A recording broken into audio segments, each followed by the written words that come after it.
আজ ২৬শে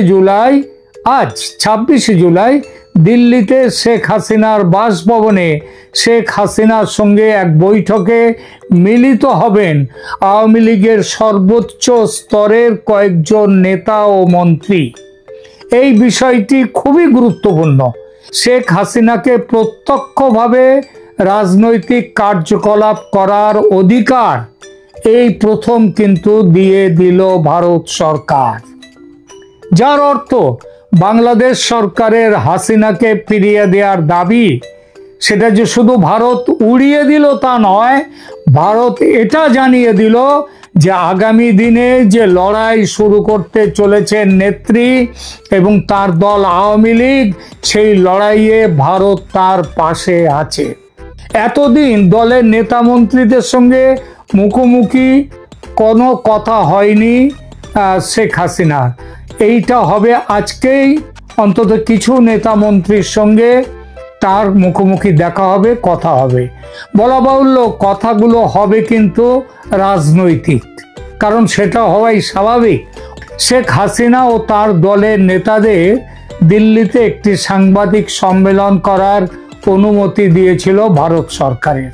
এমন অনুমতি দেওয়ার ব্যাপার এই প্রথম। সম্মেলনের উদ্যোক্তা ছিলেন বাংলাদেশ হিউম্যান রাইটস ওয়াচের সেক্রেটারি জেনারেল মোহাম্মদ আলী সিদ্দিকী। শেখ হাসিনার বেশ ঘনিষ্ঠ বলে তার পরিচিতি আছে। সভাটি হওয়ার কথা ছিল গত বুধবার ২৩শে জুলাই নয়াদিল্লিতে।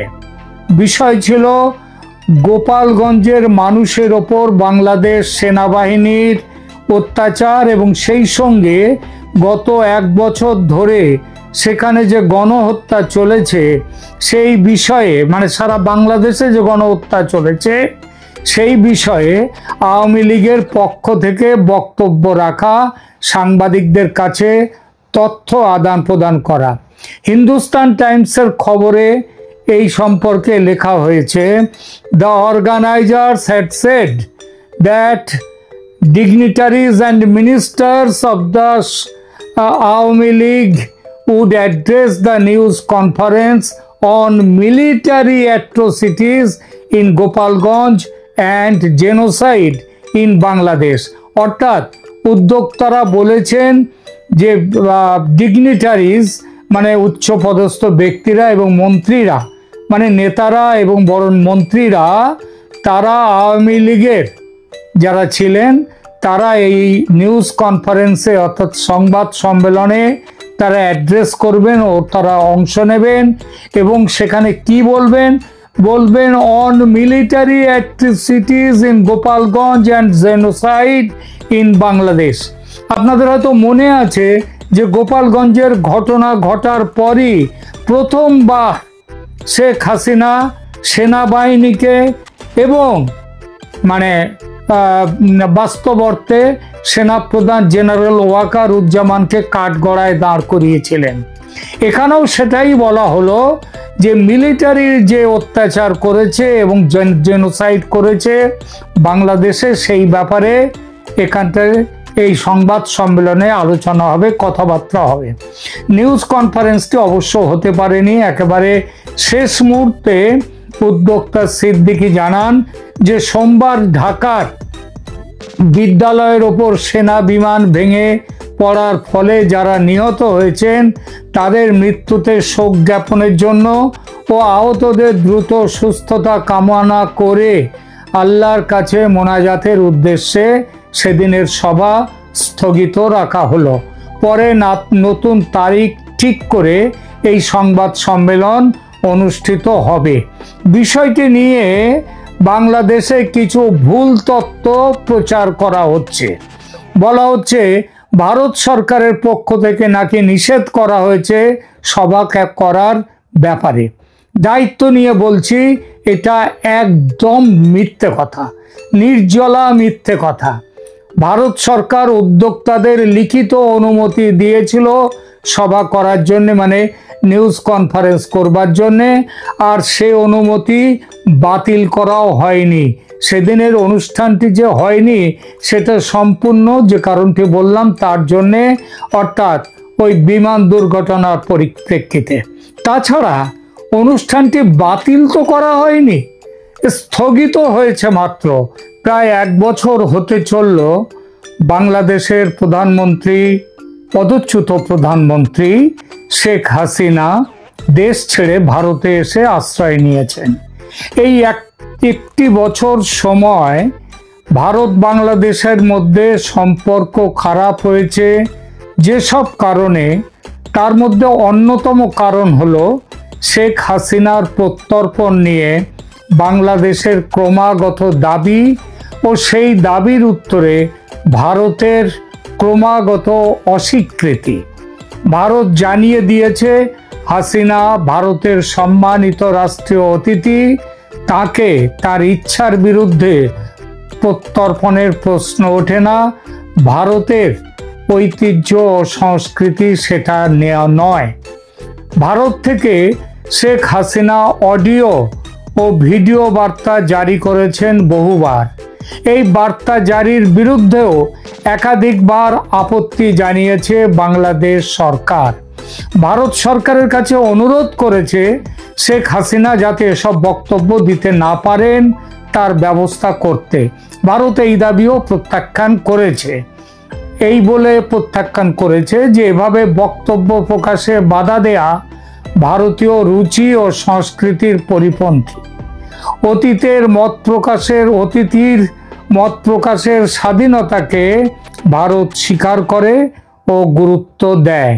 এসব করেছে ও বলেছে বটে ভারত, কিন্তু এটা ঠিক যে ভারতে কোনো সভা সমিতি করার অধিকার আগে শেখ হাসিনাকে কখনো দেয়নি ভারত।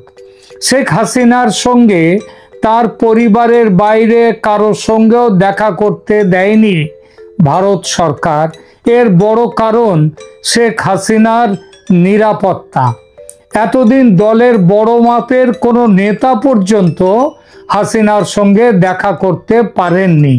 কঠোর নিরাপত্তায় মুড়ে রাখা আছে তার বাসস্থান। এমনই সেই নিরাপত্তার ব্যবস্থা যে তার বোন শেখ রেহানা, কন্যা পুতুল, পুত্র সজীব ওয়াজেদ জয় এবং ঈদের সময় ও ঈদের অব্যবহিত পরে পরিবারের একদম নিজের পরিবারের 2-1 ঘনিষ্ঠ ব্যক্তি ছাড়া গত 1 বছরে কেউ শেখ হাসিনার সঙ্গে দেখা করতে পারেননি। দেখা করার অনুমতি দেয়নি ভারত সরকার, অবশ্যই নিরাপত্তার কথা বিবেচনা করে। এটা কিন্তু কোনো ছোটখাটো পদক্ষেপ নয়। ভারতের এই সিদ্ধান্ত বাংলাদেশের ইউনূস সরকারের বুকে কাঁপুনি ধরাবার জন্য যথেষ্ট। এভাবে প্রত্যক্ষভাবে শেখ হাসিনা ও তার দলকে সভা করতে দিয়ে ভারত সরকার স্পষ্ট বুঝিয়ে দিল যে তারা শেখ হাসিনা সরকারের সঙ্গে ভারতের যে বন্ধুত্ব, পারস্পরিক সম্পর্ক, সেই বন্ধুত্ব সম্পর্কের মর্যাদা দেয় এবং ভারত রয়েছে শেখ হাসিনা ও আওয়ামী লীগের সঙ্গে। ভারতের মাটিতে এই সভা করতে দেওয়ার সিদ্ধান্ত গ্রহণ করে ভারত এই বার্তাও দিল যে বাংলাদেশে সব রাজনৈতিক দলকে নিয়ে ইনক্লুসিভ পলিটিক্যাল প্রসেস, অর্থাৎ সব রাজনৈতিক দলের মিলিত তাদের অংশগ্রহণে সেখানকার রাজনীতিটাকে এগিয়ে নিয়ে যেতে হবে। আওয়ামী লীগকে বাদ দিয়ে নির্বাচনের যেসব কথাবার্তা বা চেষ্টা চলছে বাংলাদেশে, ইতিপূর্বে তার বিরোধিতা করে একাধিকবার বক্তব্য রেখেছে ভারত। কিন্তু এই প্রথম শুধু বক্তব্য রেখেই নিজের দায়িত্ব শেষ করেনি, কাজের মধ্যে দিয়ে ভারত বুঝিয়ে দিল এখন থেকে সরাসরি আওয়ামী লীগের পাশে থাকবে ভারত। ইতিপূর্বে একাধিক ভিডিওতে আমি বলেছি, আপনাদের হয়তো মনে আছে, যে আওয়ামী লীগের ঘুরে দাঁড়াবার লড়াইয়ে গোপালগঞ্জের মানুষের ঐক্য ও প্রতিরোধ বড় ভূমিকা নেবে। বলেছি যে আগামী দিনে বাংলাদেশে ভারত যেটা করতে চায় সেই চাওয়ার রাস্তাটা খুলে দেবে গোপালগঞ্জ, আর আজ সেটা খুলে দিয়েছে। দেখা যাচ্ছে সেই পথেই চলতে শুরু করেছে ঘটনা। যতদূর জানতে পেরেছি, বৈঠকে আন্দোলনের রূপরেখা তৈরি হবে। আগামী দিনে কি করা হবে, কিছু নেতার দেশে ফিরে আন্দোলনের নেতৃত্ব হাতে নেয়ার কথা হবে এবং দায়িত্ব দেয়া হবে তাদের। ৭১-এর মুক্তিবাহিনীর ধাঁচে কোনো বাহিনী তৈরি করা যায় কি না, মানে তাই বাহিনী তৈরি হবে সশস্ত্র প্রতিরোধের জন্য, কিংবা তৈরি করলে ভারত কিভাবে সেই বাহিনীকে সাহায্য দেবে বা দিতে পারে, এসব নিয়েও কথা হবে। প্রথমে শুনেছিলাম এই বৈঠকে ভারতের গোয়েন্দা দপ্তরের কেউ থাকতে পারেন, অজিত ডোভাল অবশ্যই থাকবেন না, তবে তার জায়গায় কেউ, তার কোনো সহকারী। পরে জেনেছি খবরটি ঠিক নয়, ভারত সঙ্গে আছে ও থাকবে, কিন্তু আজকের বৈঠকে অন্তত থাকছে না ভারতীয় গোয়েন্দাদের পক্ষ থেকে কোনো অফিসার। এখন আপনাদের দেশের যে অবস্থা, রাজনৈতিক নেতাদের যা অবস্থা, সব থরহরি কম্প, কেউ একলা বেরোতে সাহস পাচ্ছে না। গোপালগঞ্জের ঘটনার পর মারের বদলা যে মার হতে পারে সেটা তারা এখন বুঝে গেছে। মানুষ এবার প্রতিরোধ করতে শিখে গেছে। আগে মানুষ চায়ের দোকানে বসে কানে গুজুগুজু করতো, তারপর একটু বলা বলি করতো, এখন মুখ খুলে বলতে শুরু করে দিয়েছে যে এই সরকার বিদেয় হোক। এত বড় ঘটনা ঘটে গেল যেদিনকে, তারপরের দিন একটা শোক দিবস পালন হলো, সেটা মস্করা করার জন্য। কারণ শোক দিবসে প্রধান উপদেষ্টা হা হা হা করে হাসছেন আর খাবার দাবার খাচ্ছেন। ফটো সেশনে যে এগুলো করতে নেই সেটাও উনি জানেন না। তারপরে গ্রুপ ছবি তোলা হলো, সেখানেও তিনি একবারে হাসছেন। তার আগে একটা কুমিরের কান্নার একটা ভিডিও উনি করেছিলেন, যদিও চোখে এক ফোঁটা জল দেখা যায়নি, কারণ ওনার শরীরের হৃদয় বলে তো কিছু নেই, সবটাই পাথর। আর এখান থেকে ভাবে শুধু মস্তিষ্ক দিয়ে যে আমি কি করে টাকা আমি আদায় করব। উনি সুদের ব্যবসা বোঝেন, যার জন্য উনি এনজিও থেকে সুদ নেওয়ার টাকা নেওয়ার জন্য উনি এইখানে ওই ইউনাইটেড নেশনের হিউম্যান রাইটস কমিশনের অফিসটা খুলে দিয়েছেন। আর সেনাবাহিনী ওয়াকারুজ্জামান নিজের বংশদণ্ডতা নিজেই হাতে নিয়ে নিয়েছেন। তো যাই হোক, এখন যে আপনাদের রাজনৈতিক ক্ষেত্রে যে অবস্থা, টলমলে অবস্থা, সরকার তো মানে তাসের ঘরের মতো অবস্থা, যে কোনো দিন যে কোনো সময় তাসের ঘর ভেঙে পড়তে পারে। আজকে সন্ধ্যেবেলা আমার কাছে একটা শর্টস ঘোরাতে ঘোরাতে একটা শর্টস চোখে পড়লো। এই আমেরিকায় যিনি থাকেন না, আর একজন বুদ্ধি দেন, তিনি তাই তো বলছেন, আমি দায়িত্ব নিয়ে বলছি, আসিফ নজরুল, তিনি তার ওয়াইফকে আর তার বাচ্চা কাচ্চাকে আমেরিকা পাঠিয়ে দিয়েছেন, দায়িত্ব নিয়ে আমি বলছি, এবং তিনি যে কোনো দিন ঢাকা ছাড়বেন। ঢাকা ছাড়লেই আমি জানতে পারবো, আপনাদেরকে আমি জানিয়ে দেবো।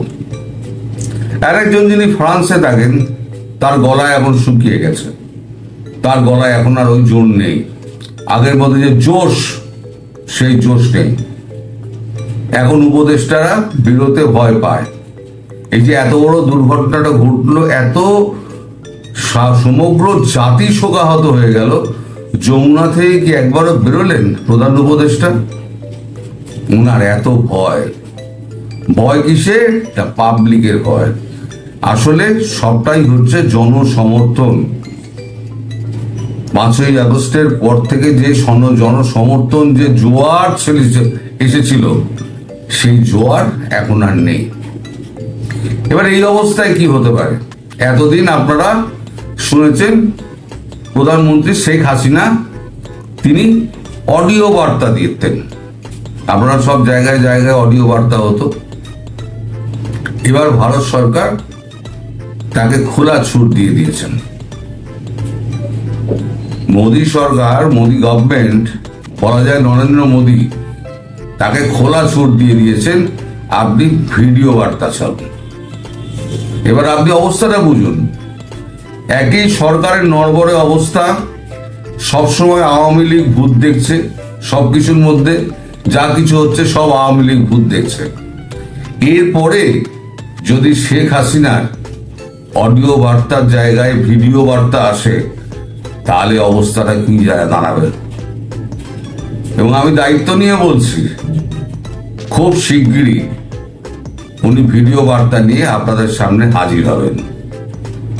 সেদিন বাংলাদেশের অবস্থা দেখবেন, লাখে লাখে আওয়ামী লীগ বেরিয়ে আসবে, বেরিয়ে এসে রাজপথ দখল করে নেবে। আমি এটা দায়িত্ব নিয়ে বলছি, কারণ আমার কাছে খবর আছে। তারপরেও প্ল্যান সি আছে, প্ল্যান ডি আছে, এগুলো হচ্ছে সব প্ল্যান। এর মধ্যে কি কি হবে সেগুলো তো আমি সব পরিষ্কার করে বলতে পারবো না, কারণ রাষ্ট্রীয় সুরক্ষার ব্যাপার, সবকিছু বলা যায় না। আপনারাও বোঝেন, আমি অনেকবারই আপনাদের বলেছি রাষ্ট্রীয় সুরক্ষা ভাঙবে এমন কিছু কথা আমি বলবো না।